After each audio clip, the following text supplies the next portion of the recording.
buenas tardes. Mi nombre es Belén Hernández, soy tecnólogo químico en fármacos y en este caso vamos a revisar los excipientes que se utilizan en las soluciones y las suspensiones orales dentro de la fórmula magistral.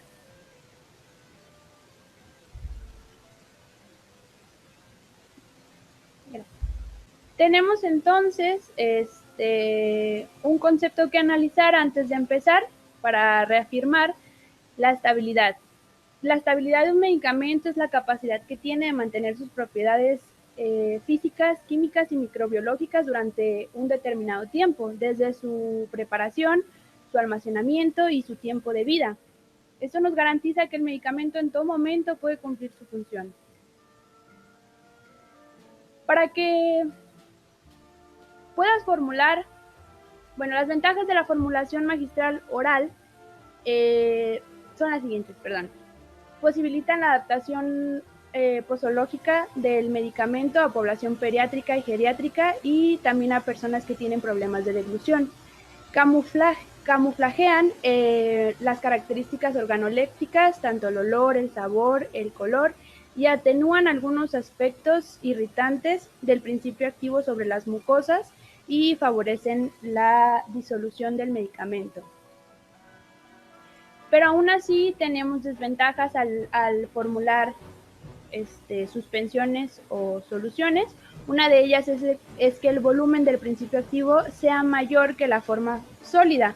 Si partimos, esto generalmente de especialidades farmacéuticas, donde una tableta completa contiene 700 miligramos y esa es la dosis que tú le tienes que dar al paciente, al momento de que tú haces la conversión de forma farmacéutica, te topas con cosas como que no se puede disolver en 1 mililitro, en 5 mililitros. Entonces se vuelve mayor la cantidad de volumen que le tienes que administrar al paciente que si se tomara una tableta grande, y eso puede ser perjudicial porque puede ser mucho líquido lo que esté tomando el paciente. Hay problemas de incompatibilidades e inestabilidades fisicoquímicas y galénicas a la hora de hacer la formulación, porque no siempre los principios activos son estables en las cosas que se disuelven, no siempre mantienen su efectividad a la hora de que están disueltos, se sumergen a muchísimas pautas como el pH, como la temperatura. Entonces es importante checarlas antes de ver, y hay principios activos que no se pueden hacer en formulaciones orales, por eso tienen otras formas farmacéuticas. Las caducidades son más cortas porque no es tan estable como una tableta que puede durar hasta 2 años, cuando una fórmula oral, una solución, dura cuando mucho 1 mes, 2 meses, así sea directamente de la industria. Una vez abierto, pues ya corre el riesgo de que tenga contaminación o que disminuya su efectividad. Entonces eso reduce la caducidad. También es muy visto en vitaminas, enzimas y otras que se llaman aminoácidos, donde una vez que tú lo disuelves, le reduce su efectividad y su caducidad 2 días, 3 días, 14 días. Hay que checarlo antes porque ya no puedes garantizarle al paciente que su medicamento le dure más tiempo.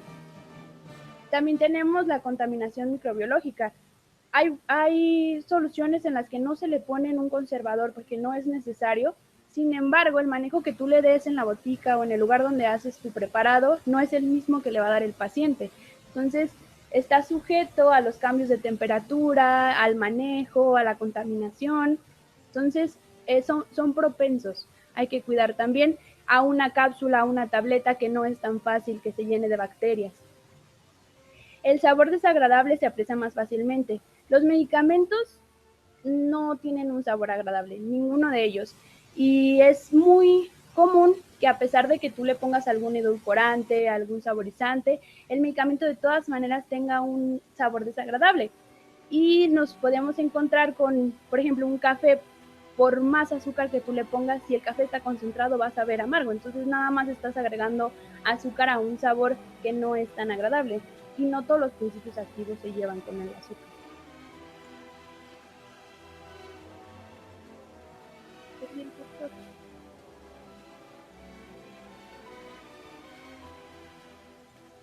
Bueno, dentro de los vehículos que tenemos para hacer estas soluciones o suspensiones es primeramente el agua, que tiene que ser agua bidestilada.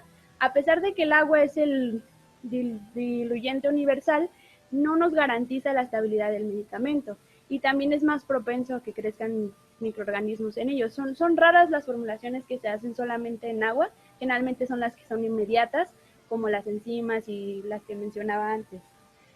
Tenemos los alcoholes se usan en principios activos que son insolubles en agua o que sufren hidrólisis. Hay veces que tú pones tu medicamento en agua y ya rompió por completo sus enlaces, ya perdió totalmente su efectividad porque no es el vehículo adecuado. Entonces, en este caso se usan los alcoholes que son más estables. Usarlos implica un riesgo en el sistema nervioso central y también problemas a nivel gástrico cuando son en cantidades excesivas o se superan las dosis máximas. Hay dosis establecidas para la ingesta de alcohol, así sean estos alcoholes que se usan para disolver medicamentos. Se suelen combinar con otros solventes no tóxicos. Generalmente los elixirs son los que tienen alcohol del 96 directamente, pero hay otros tipos de alcoholes más amigables como la glicerina que se pueden ingerir y lo vamos a ver después. Y se pueden combinar. Tenemos los polialcoholes. Dentro de los polialcoholes entra el propilenglicol, que es un disolvente, cosolvente, en soluciones orales, tópicas y parenterales. No solamente se usa en jarabes, todos los días la gente en los jugos, en los refrescos, el propilenglicol está presente. Hace sinergia con los parabenos, eso nos va a ayudar a que tenga un mayor control microbiano. Las dosis máximas diarias es de 1 miligramo por kilogramo a nivel adulto. Lactantes de menores de 4 semanas, 7.6 miligramos. En menores de 5 años, 870 miligramos. Y en adultos, 35 gramos. Esto es nada más para que se den como una idea de los parámetros de la cantidad máxima que puedes tomar. A veces, aunque tenga poca cantidad, si es mucho el refresco que tomas o si es mucha la cantidad que está tomando el paciente, corres el riesgo de exponerlo a que le haga algún efecto, pues que no es el deseado. Dentro de los polialcoholes también está el glicerol, que es la glicerina, que es un disolvente con propiedades edulcorantes y conservantes. Como tal, es un alcohol que sabe dulce y por ser alcohol tiene propiedades conservadoras y las dosis máximas son de 10 gramos por dosis. Sí es más utilizado, pero no es el principal que se utiliza. Tenemos los dentro de los polialcoholes también está el sorbitol al 70, que es el que más se utiliza en la industria porque es el más estable.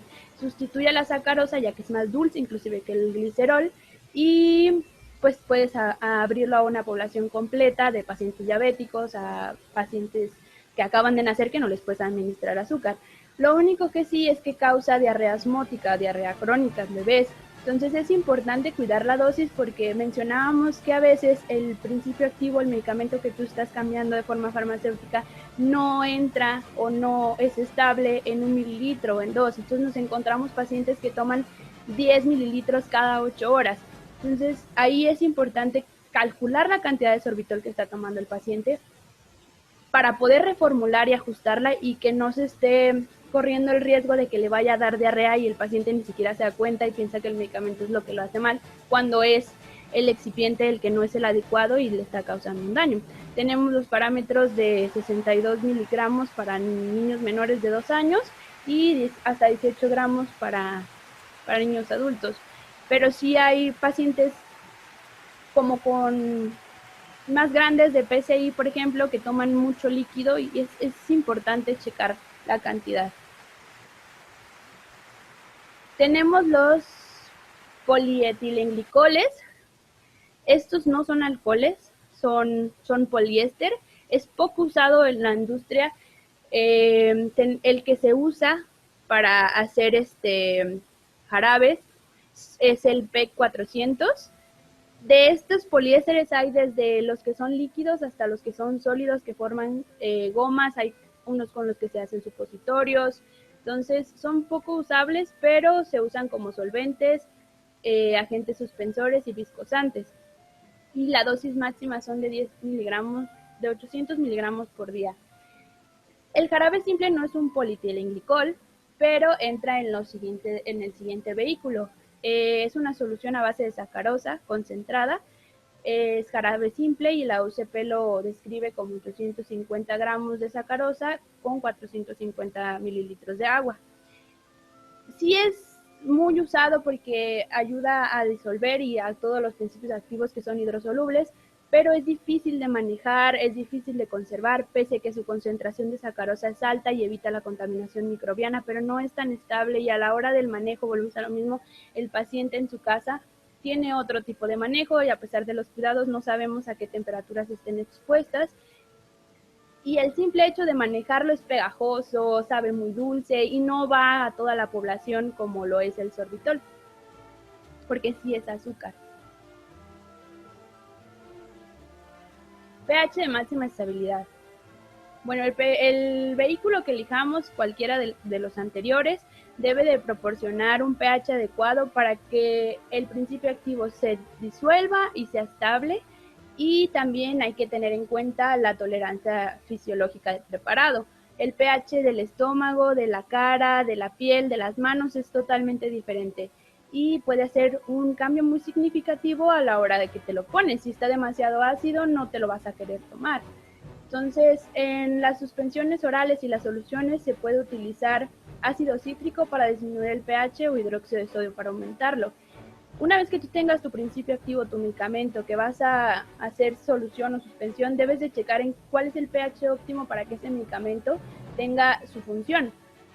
Un claro ejemplo es la hidroclorotiazida, que tiene que estar en un pH de entre 3 y 4, o los bicarbonatos que tienen que estar, perdón, el omeprazol que tiene que estar entre 8 y 9, la furosemida también tiene un pH arriba de 8. Entonces, si tu vehículo no te da esa estabilidad de pH, pues tienes que agregarle algo para que pueda tener el pH que el medicamento necesita para hacer su función, ya sea que aumente su pH o lo disminuye. A veces ni siquiera con eso es suficiente, necesitas un regulador que lo mantenga ahí, porque se oxidan los medicamentos. Entonces, una vez que tú lo disuelves y lo pones en el pH óptimo, puede que en 3 días ya no esté en condiciones para hacer su función. Para eso se usan los reguladores o buffers y tenemos el citrato de sodio para los pHs entre 3 y 5 y tenemos el fosfato monosódico para los pHs entre 5.9 y 8, que van a ayudar a que se mantenga el pH al que ya llegaste, al que necesitas. Las formulaciones líquidas no se preparan únicamente con un activo y un vehículo, se le agregan más cosas para que sean estables, entre ellos agentes suspensores, viscosantes y los estabilizadores del pH que ya mencionamos. Tenemos los agentes suspensores y viscosantes. En estas soluciones debe de haber un equilibrio entre la facilidad de tomar el medicamento para dar la dosis y que el medicamento no se sedimente. Hay veces que no se logran hacer soluciones completas, sino una suspensión donde el medicamento queda parcialmente suspendido. En ese caso hay que pues totalmente agitarlo todo el tiempo, pero puede ser que el tiempo de sedimentación sea demasiado rápido y tú ni siquiera alcanzas a agarrar la dosis que necesitas. No pasa común, pero es muchísimo mejor presentar un jarabe, una solución, una suspensión que sea lo suficientemente estable para que el paciente lo agite y lo pueda utilizar sin ningún problema. Entre ellos tenemos la metilcelulosa, que es el agente más utilizado para preparados pediátricos al 1%, nada más que las elevadas concentraciones de soluciones, las soluciones elevadas en electrolitos provocan la precipitación. Eso quiere decir que tienes que hacer un suero y lo quieres que sea viscoso o que tenga suficiente cuerpo. Si tú llegas a utilizar la metilcelulosa, se te va a precipitar, ni siquiera va a hacer su función y vas a tener un sedimento muchísimo más grande. Esas son las cosas que hay que verificar antes de agregar por agregar o tratar de completar la formulación sin revisarla. Tenemos la hidroxipropilmetilcelulosa que se utiliza en formas farmacéuticas orales, tópicas y más en las oftalmológicas. Y es incompatible con agentes oxidantes y en condiciones de pH extremas. El exceso de consumo de este excipiente provoca efectos laxantes. Si tu pH está en 1 o 2, porque así tiene que estar, y tú le pones hidroxipropilmetilcelulosa, pues no le estás poniendo nada, porque ni siquiera te va a espesar, ni siquiera va a hacer que sea viscoso. Tenemos carboximetilcelulosa, es un agente suspensor insoluble en preparaciones acuosas. Para empezar, ya no lo pudiste poner solamente en agua. En una concentración entre el 1 y el 2, en preparaciones orales, parenterales y tópicas, y hace un efecto laxante a dosis mayores de 4 a 10 gramos. Se precipita a pHs inferiores de 2 y si la fórmula tiene alcohol. Entonces no lo puedes disolver en agua y no puedes ponerlo en alcohol en un pH de 2 porque se te va a precipitar. Puede que llegues a un pH más amplio, pero sí lo puedes disolver en alcohol y así la formulación queda completa. Y si el pH es mayor de 10, pierde completamente su efecto. Otra vez lo pones y ni siquiera lo vas a necesitar. Tenemos el jarabe simple. Este cumple muchas funciones mismas, también es viscosante por sí solo por la consistencia que tiene, y es un excipiente que mejora la patabilidad, que la sustancia sea agradable al paladar. Cumple como edulcorante, agente osmótico y conservante por la cantidad de sacarosa que tiene, pero está contraindicado en individuos con síndrome de mala absorción de la glucosa, pues pacientes que son diabéticos. Además, no le vas a dar a un niño recién nacido con cardiopatía que tiene que tomar espironolactona, 3 mililitros de jarabe simple, porque así viene la formulación. Es una formulación que ya casi no se utiliza por eso mismo, por el manejo, por la cantidad de azúcar. Aún así que cumple con la mayoría de los aspectos a considerar, pues que es hidrosoluble, que es viscosante, que sabe agradable, pero ya no es nada más eso lo que se necesita para poder hacer una fórmula. Después tenemos la goma Santana. Esta se usa más para hacer emulsiones cuando se junta agua y aceite. Hay una emulsión de aceite de krill donde viene la goma Santana como la cosa que los junta por fin. Es estabilizante, suspensor y viscosante. Es estable en un pH de 3 a 12 y está utilizado más en formulaciones orales y cosméticas. En emulsiones es donde más se utiliza. Tenemos una tabla con los rangos que les mencionaba, el pH óptimo para que cumplan su función, la cantidad que necesitas y la dosis máxima y dónde está contraindicado. Estas tablas están en los libros que están en la bibliografía.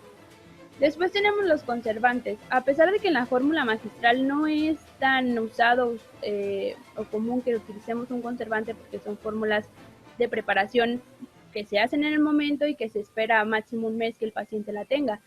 Pero hay pacientes que toman medicamento toda la vida y se quieren llevar medicamento más, pues ahí es probable que lo mejor sea agregar un conservador. El conservador tiene también un rango de pH de efectividad para que pueda ser diluido y para que pueda tener su efecto. Entonces ya tenemos el pH del principio activo, el pH del vehículo, el pH del viscosante si lo llegas a necesitar y por último el pH del conservador. Todos tienen que cuadrar porque si no, no van a hacer su efecto y pues no le entregaríamos al paciente algo que le sirve. Como conservadores tenemos el ácido benzoico, que es un preservativo antifúngico y bacteriostático a concentraciones de 2.5 hasta 4.5. Puede causar irritación gástrica por vía oral, si es demasiada la cantidad, y depende del pH del medio. Su máxima efectividad es un pH inferior a 4.5. De entrada, si tú tienes un jarabe de furosemida, un jarabe de omeprazol que tiene que tener un pH arriba de 8, pues ni siquiera lo vas a poder utilizar, o si lo utilizaste y le diste el medicamento al paciente, ya le crecieron todos los bichos y no tuvo su efecto porque no te detuviste a checar el pH. Tenemos el benzoato de sodio. El benzoato de sodio también por sí solo es un medicamento que se utiliza. Tiene propiedades antibactericidas y antifúngicas en concentraciones de 0.05% al 0.1%. Se utiliza más en el área farmacéutica, cosmética y alimentaria. Depende de un pH de 4.5 a 5.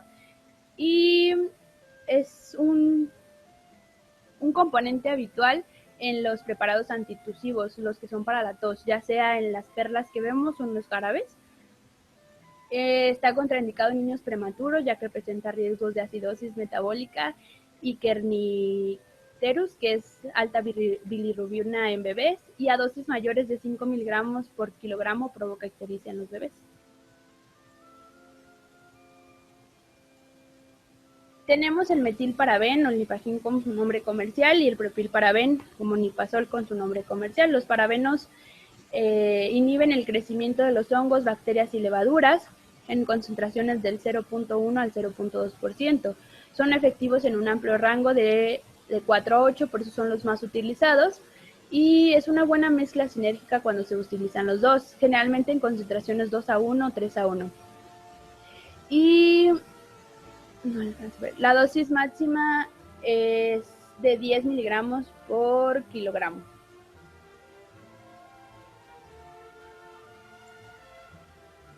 El ácido ascórbico por sí solo también es un conservador, pero depende del pH. Tiene que estar superior a 6 porque si no, no hace su efecto. Y se ha descrito que tiene reacciones adversas en dosis superiores de 25 miligramos por kilogramo. Tenemos a un lado la tabla donde también presenta las concentraciones y el pH en el que depende. Y pues eso sería todo. La bibliografía está ahí, los invito a que lo chequen. Cualquier duda, pues quedamos esperando sus mensajes para resolverlo en la siguiente. Y pues nada, sería por mi parte todo.